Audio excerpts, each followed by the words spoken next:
the U.S. Supreme Court ruling, particularly the Stevens-Scalia comments, which Edelman references, I think those comments are going to outweigh where Judge Edelman is coming from on it. So I think we're going to have a really positive ruling in that appeal. And the state Supreme Court, I listened to those oral arguments, which were very fascinating in terms of the number of people that may not have a photo ID, and what is the threshold of inconvenience, and is it an undue burden? And I think in those arguments we pretty much picked up, no, it's not an undue burden. It may be inconvenient, but life is full of inconveniences.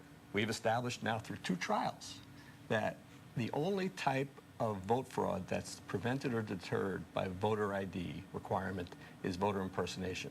And in the history of Wisconsin, there's never been a conviction, much less even a prosecution, for somebody who attempted to impersonate another voter for that type of vote fraud. On the flip side, and so the state's interest in this is basically negligible in terms of passing voter ID. In terms of the burdens it imposes, we've now had 2 court decisions that have established that over 300,000 voters, approximately 9% of the electorate, currently lack voter ID. And we're not just talking about voters from Milwaukee.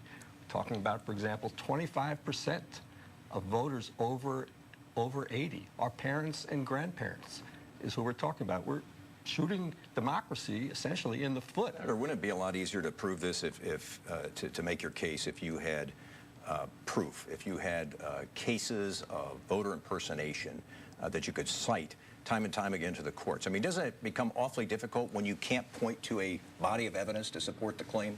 That's a very reasonable and reasoned statement and decision, Mike. And what's very difficult is after an election, the people evaporate. You go in, you vote, and the paper trail, there isn't a paper trail. And we are getting a little closer to a paper trail with signing the poll list, et cetera.